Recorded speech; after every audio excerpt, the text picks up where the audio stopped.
Hi, YouTube. How are you? I hope you're doing great. How was your Chinese New Year? If you um, celebrate Chinese New Year, Happy Chinese New Year. I think it's still in the range of saying Happy New Year. Um, and probably a little bit late for saying Happy Valentine, but I'm sure in some countries, Valentine are still being celebrated even until the following month. if if that is the culture, according to one of the comic that I read. Uh, I'm sure the writer also want to bring the culture into the international world to be able to celebrate it too. Well, um, Happy New Year, Happy Valentine's. I know it's been a while since the previous video. Um, Things happen with the Chinese New Year and everything. Yes, those are one of the excuses. But the biggest excuse that why I haven't made the continuity of the previous video um, was because I couldn't open my mouth freely like this because I got a little bit of little accident with my lips. So it was in the middle of the night. My youngest son, he was half awake, half asleep. Maybe he kind of awakened in his sleep, and then he kind of moved position, and then he bumped into my mouth and onto my mouth. So, and I can feel that my lips was cracking. So anyway, that was too horrible to be told, but all moms in the world, at least once, they must have experienced head bumps. Um, I hope you don't get serious head bumps like I did, but for the ones who had, you know how it feels, and I hope none of you would experience that if you haven't experienced it. Just be careful with the baby head. It's not the hardest head. My eldest had the harder head, so you can imagine.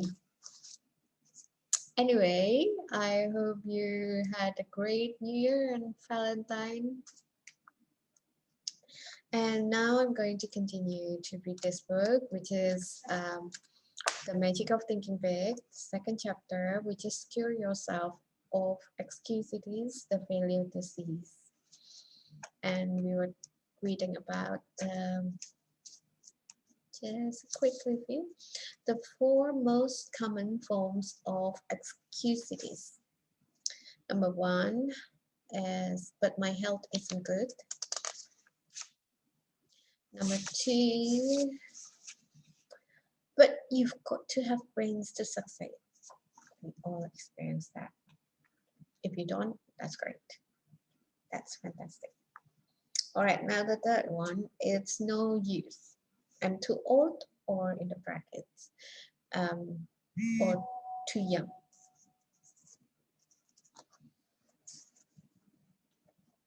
It's excusitis, the failure disease of never being the right age, comes in two easily identifiable forms, the I'm too old variety and I'm too young brand. You've heard hundreds of people of all ages explain their mediocre performance in life, something like this. Um, I'm too old, or in the bracket, or too young to break in now. I can't do what I want to do or am capable of doing because of my age handicap. Really, it's surprising how few people feel they are just right age-wise, and it's unfortunate. This excuse has closed the door of real opportunity to thousands of individuals. They think their age is wrong, so they don't even bother to try.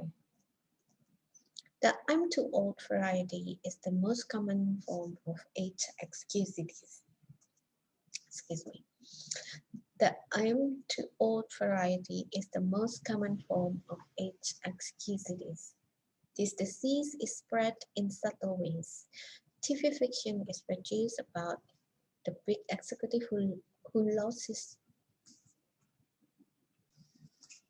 Hello, I'm back. The camera is probably because of the vibration of the road. Some car passes by. Okay, here we go again. Or phone vibration. All right, let's continue. The I'm too old variety is the most common form of age excusitis. This disease is spread in subtle ways. TV fiction is produced about the big executive who lost his job because of a merger and can't find another because he's too old. Mr. Executive looks for months to find another job, but he can't. And in the end, after contemplating suicide for a while, he decides to rationalize that it's nice to be on the shelf. Plays and magazine articles on the topic why you are washed up at 40 years old are popular, not because they represent true facts, but because they appeal to many worried minds looking for an excuse. Okay, now subtitle, how to handle... Yay, it's on again. Right. Subtitle, how to handle its excusities. Its excusities can be cured. A few years ago, while I was conducting a sales training program, I discovered a good serum that both cures this disease and vaccinates you so you won't get it in the first place. In that training program, there was a trainee named Cecile. Cecile, who was 40, wanted to shift over to set himself up as a manufacturer's representative. But he thought he was too old. After all, he explained, I'd have to start from scratch. And I'm too old for that now. I'm 40. I talked with Cecile several times about his old age problem. I used the old medicine. You're only as old as you feel. But I found I was getting nowhere. Too often people retort with, but I do feel old. Finally, I discovered a method that worked. One day after a training session, I tried it on Cecile. I said, Cecile, when does a man's productive life begin? He thought a couple of seconds and answered, oh, when he's about 20, I guess. Okay, I said. Now, when does a man's productive life end? Cecile answered, well, if he stays in good shape and likes his work, I guess a man is still pretty useful when he's 70 or so.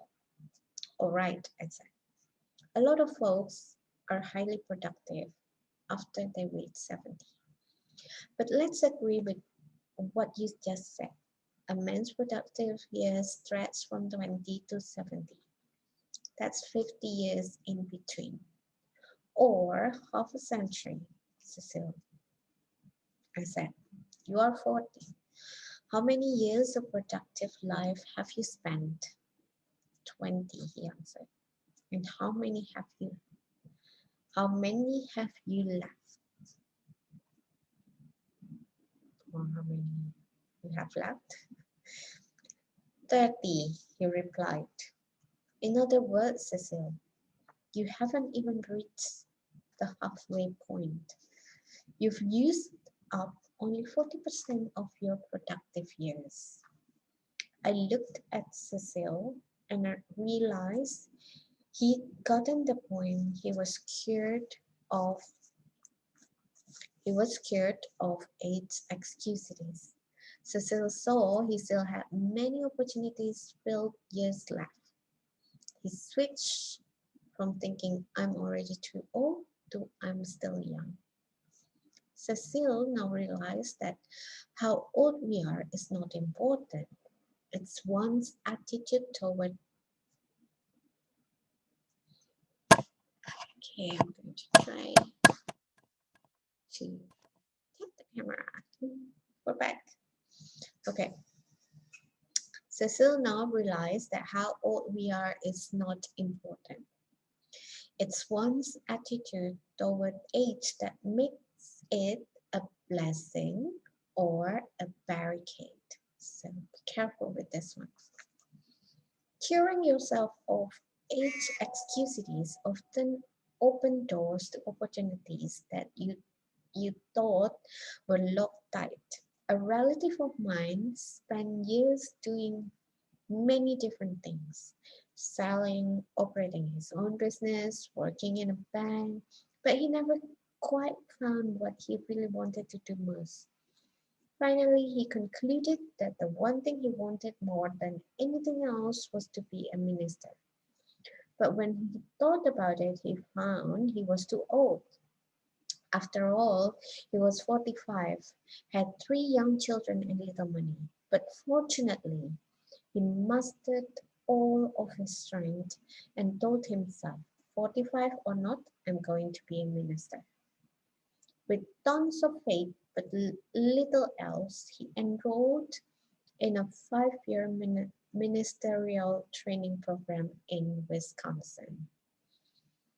5 years later, he was ordained as a minister and settled down with a fine congregation in Illinois. Old? Of course not. He was still 20 years of productive life ahead of him. I talked with this man not long ago and he said to me, you know, if I had not made that great decision when I was 45, I would have spent the rest of my life growing old and bitter.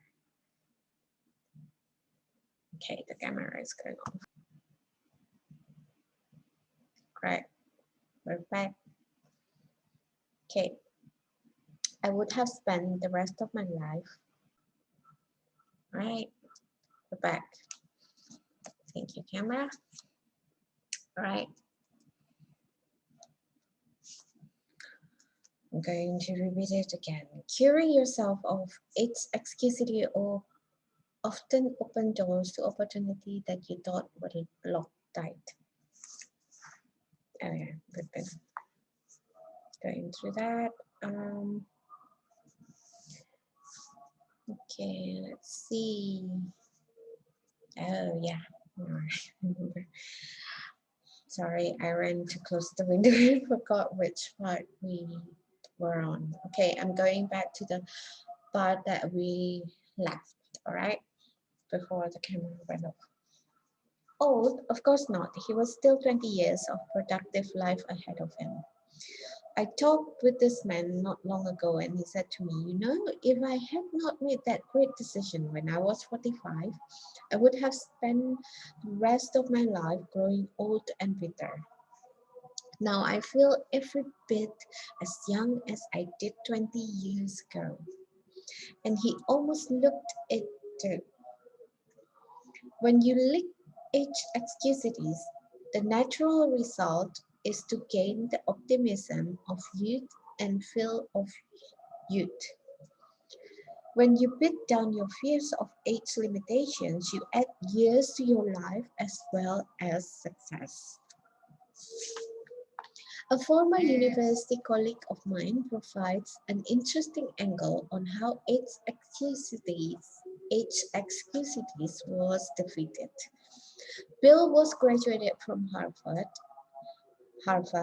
in 1920s. After 24 years in the stock brokerage business, during which time he made a modest fortune, Bill decided he wanted to become a college professor. Bill's friend warned him that he would overtax himself in the rugged learning program ahead. But Bill was determined to reach his goal and enrolled in the University of Illinois. At the age of 51, at 55, he had earned his degree. Today, Bill is chairman of the Department of Economics at a fine liberal art college. He's happy too. He smiles when he says, I've got almost a third of my good years left. Old age is a failure disease. Defeat it by refusing to let it hold you back. Okay, next. When is a person too young? The too young variety of Excusitis does much damage too. About a year ago, a 23-year-old fellow named Jerry came to me with a problem. Jerry was a fine young man. He had been a paratrooper in the service and then had gone to college. While going to college, Jerry supported his wife and son by selling for a large transfer and storage company. He had done a terrific job both in college and for his company. But today Jerry was worried. Dr. Schwartz, he said, I've got a problem. My company was offered me the job of sales manager. This would make me supervisor over 8 salesmen. Congratulations! That's wonderful news, I said. But you seem worried. Well, he continued, all 8 men I'm to supervise are from 7 to 71 years older than I. Oh, sorry. All 8 men. Okay, camera. I don't want to use you again. Please wait. Okay, I will continue again. Well, he continued, all 8 men I'm to supervise are from 7 to 21 years older than I. What do you think I should do? Can I handle it? Jerry, I said, the general manager of your company obviously thinks you are old enough or he wouldn't have offered you this job. Just remember this. 3 points. Just remember these 3 points and everything will work out just fine. First, don't be age conscious. Back on the farm, a boy became a man when he proved he could do the work of a man. His number of birthdays that had nothing to do with it. And this applies to you. When you prove you are able to handle the job of sales manager, you're automatically old enough. Second, don't take advantage of your new gold bars. Show respect for the salesman. Ask them for their suggestions. Make them feel they are working for a team captain, not a dictator. Do this and the men will work for you, not against you. Third, get used to having older persons working for you. Leaders in all fields soon find they are younger than many of the people they supervise. So get used to having older men work for you. It will help you a lot in the coming years when even bigger opportunities develop. And remember, Jerry, your age won't be a handicap unless you make it one. Today, Jerry's doing fine. He loves the transportation business and now he's planning to organize his own company in a few years. Youth is a liability only when the youth thinks it is. You often hear that certain jobs require considerable physical maturity, jobs like selling securities and insurance. that you've got to have either gray hair or no hair at all in order to gain an investor confidence is plain nonsense. I agree with this. What really matters is how well you know your job. If you know your job and understand people, you're sufficiently mature to handle it.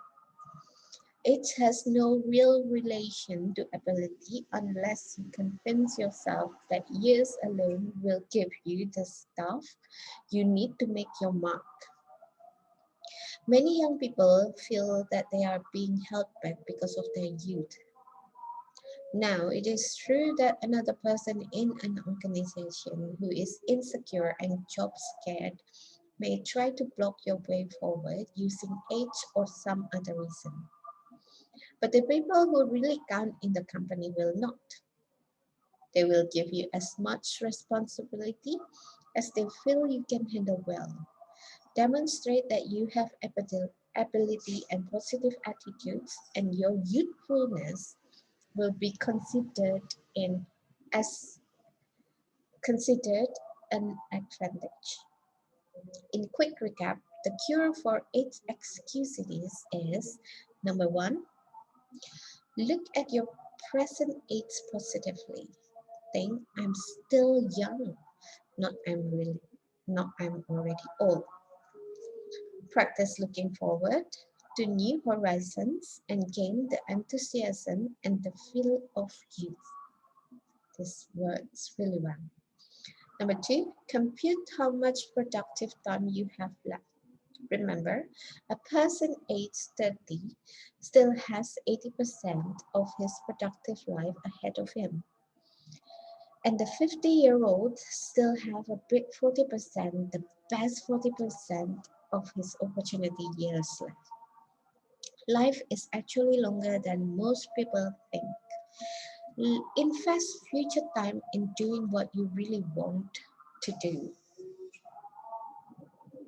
Right. Okay, we're back. Number three, invest future time in doing what you really want to do. It's too late only when you let your mind go negative and think it's too late. Okay, the camera is off.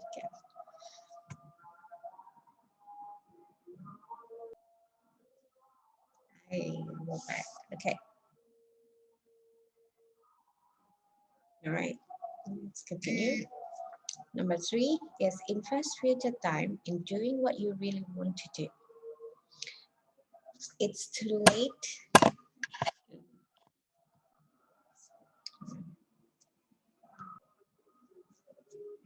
All right.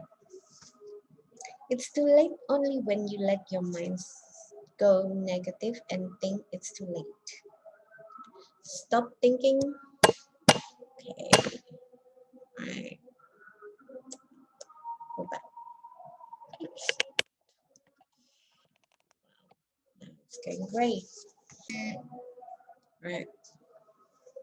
Invest future time in doing what you really want to do. It's too late only when you let your mind go negative and think it's too late. Stop thinking I should have started years ago. That's failure thinking. Instead, think I'm going to start now. My best years are ahead of me. That's the way successful people think. So start thinking like successful people. All right, now number four. From the common excuses, okay? But my case is different. I attract bad luck. Mm, very familiar with this, right? Recently, I heard a traffic engineer discuss highway safety. He pointed out that upward of 40 persons are killed each year in so-called traffic accidents. The main point of his talk was there is no such thing as a true accident. What we call an accident is the result of human or mechanical failure, or a combination of both. I agree with this. What this traffic expert was saying substantiates What wise men throughout the age have said, there is a cause for everything. Nothing happens without a cause. There is nothing accidental about weather outside today. It is the result of specific causes, and there is no reason to believe that human affairs are an exception. Yet, hardly a day passes that you do not hear someone blame his problems on bad luck. And it's a rare day that you do not hear someone attribute another person's success to good luck. Let me illustrate how people succumb to luck excusitis. I, lun- I lunched recently with three young junior executives. The topic of conversation that day was George C., who just yesterday, all right, let me illustrate how people succumb to luck excusities. I lunched recently with three young junior executives. The topic of conversation that day was George C., who was just who just yesterday had been picked from among their group for a major promotion. Why did George get the promotion? These three fellows dug up all sorts of reasons. Luck, pull, bootlicking, George's wife, and how she flattered the boss, everything but the truth. The facts were that George was simply better qualified. He had been doing a better job, he was working harder, he had a more effective personality. Okay, the camera is good.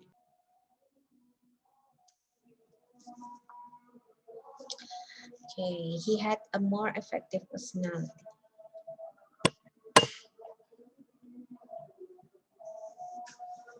I also knew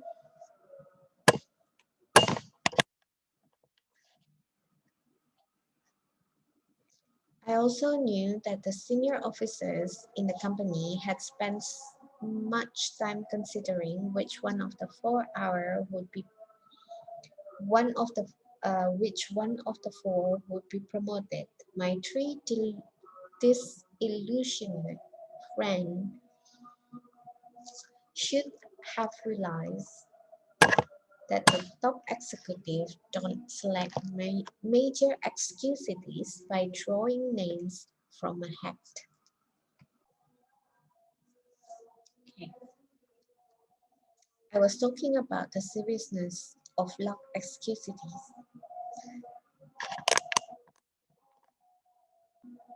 Alright, I guess the camera wants me to be perfect for the video. Alright,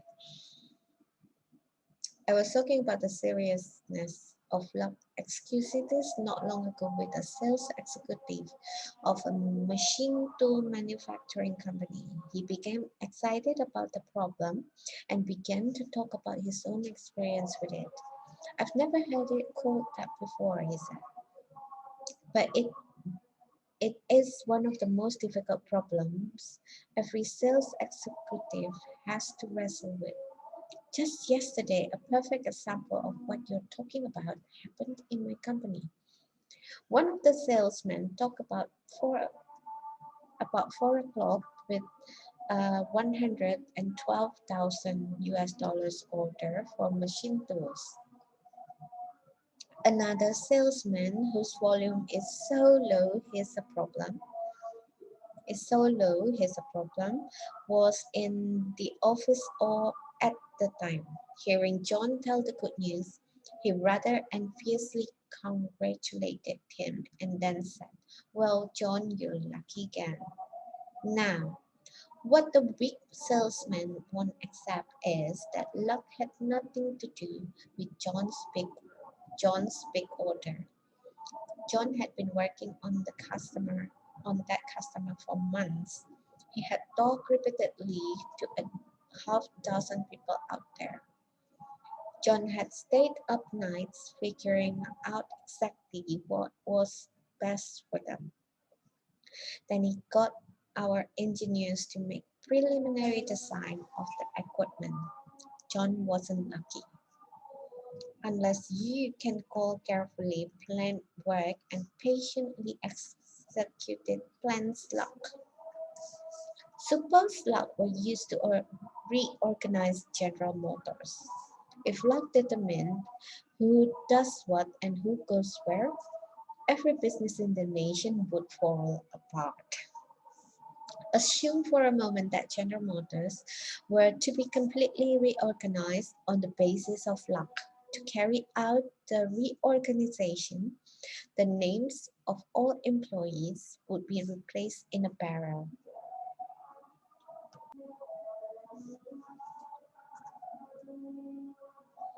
Right.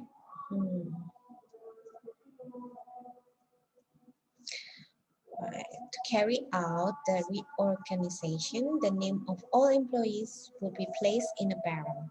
The first name drawn will be president, the second name, the executive vice president, and so on down the line. Sounds stupid, doesn't it? Well, that's how luck would work. People who rise to the top in any occupation, business management, selling, law, engineering, acting, or what have you, get there because they have superior attitudes and use their good sense in applied hard work. This is no joking. This is true. Okay. Subtitle: Conquer Love Excusitis in 2 days. Number 1. Accept the law of cause and effect. Take a second look at what appears to be someone's good luck. You'll find that no luck but preparation, planning, and success producing thinking preceded his good fortune. Take a good look. Take a second look at what appears to be someone's bad luck. Look, and you'll discover certain specific reasons. Mr. Success receives a setback, he learns and profits. But when Mr. Mediocre loses, he fails to learn. Number 2, don't be a wishful thinker. Don't waste your mental muscles dreaming of an effortless way to win success. We don't become successful simply through luck. Success comes from doing those things and mastering those principles that produce success. Don't count on luck for promotions, victories, the good things in life. Luck simply isn't designed to deliver these good things. Instead, just concentrate on developing those qualities in yourself that will make you a winner. Okay, that's the end of chapter 2. Yeah, I guess the camera just want me to look perfect for the video. That's why it keeps blinking. Hey, you're not perfect. Anyway, that's just a joke. All right, so that's the end of chapter 2. I hope you enjoy reading chapter 2, and I hope you get the value of it, of chapter 2, because of and it's pouring rain here. I hope you still can hear my voice. So, and the camera is off again. Right. The camera mic is working just fine, but the video is not working. Anyway, I hope you get the value of chapter 2 because it's really, really interesting how we can eliminate those excuses, those excusities. We can eliminate them all in within days, and it will never come back. Just keep the thought of it, how to eliminate them, those excuses. Okay, the rain is pouring cats and dogs. So have a great day, everyone. Have a great weekend, and I'll see you soon